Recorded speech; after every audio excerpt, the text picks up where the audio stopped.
Hey hi everyone. CCNA day 16 ఈరోజు క్లాస్లో మనం ఆర్ప్ రిక్వెస్ట్ అండ్ రిప్లై కోసం తెలుసుకుందాం. లాస్ట్ క్లాస్లో చెప్పుకున్నాం కదా, ఆర్ప్ అంటే సింపుల్గా ఏం లేదు, మనకి ఒక తెలిసిన పింగ్కి రీచబిలిటీ ఉన్న ఐపీ అడ్రస్ తాలూకు మ్యాక్ అడ్రస్ కనిపెట్టడానికి యూస్ చేసింది ఆర్ప్. సో ఫస్ట్ మనం PC1 నుంచి PC2 తాలూకా మ్యాక్ అడ్రస్ తెలుసుకోవాలంటే ఫస్ట్ పింగ్ చేయాలి. సో మనం ఇప్పుడు PC1 నుంచి PC2కి పింగ్ చేసాం. పింగ్ చేసేటప్పుడు ఐసిఎంపి ప్రోటోకాల్ యూస్ చేస్తుంది పింగ్. సో మనకి PC2 మ్యాక్ అడ్రస్ తెలియదు. సో అప్పుడు అదేం చేస్తుంది, బఫర్ మోడ్ లో ఉంటుంది. ఐసిఎంపి రిక్వెస్ట్ ఉన్న తర్వాత అది ఫస్ట్ చెక్ చేసేది ఎండ్ ఆపరేషన్. ఎండ్ ఆపరేషన్ అంటే ఏం లేదు, మన ఐపీ తాలూకా address, destination IP address same subnet ఉందా లేదా అని చెక్ చేస్తుంది. సో ఉందనుకోండి, అప్పుడు మీరు ఇక్కడ చూడొచ్చు ఈథర్నెట్ 2 అని ఉంది కదా, అది L2 అనమాట.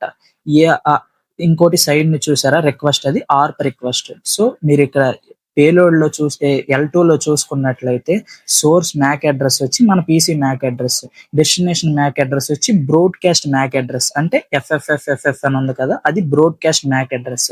కానీ మనకి ఆర్ప్ రిక్వెస్ట్ లో ఎలా ఉంటుంది, సోర్స్ సెండర్ మ్యాక్ అడ్రస్ ఉంటుంది, sender IP address, targeted MAC address, targeted IP address.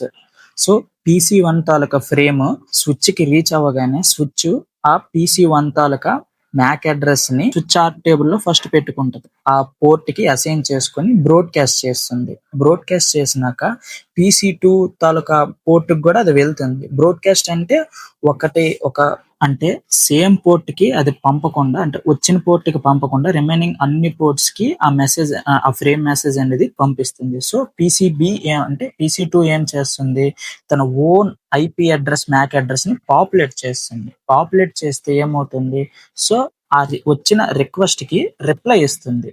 So దాని తర్వాత రిప్లై ఇచ్చిన తర్వాత మనకి సోర్స్ అడ్రస్ తెలుసు, డెస్టినేషన్ అడ్రస్ తెలుసు. సోర్స్ మ్యాక్ తెలుసు, డెస్టినేషన్ మ్యాక్ తెలుసు. సో రెండిటికి రెండు తెలుసు కాబట్టి ఇక యూనికాస్ట్ నుంచి రిప్లై వస్తుంది. అంతే.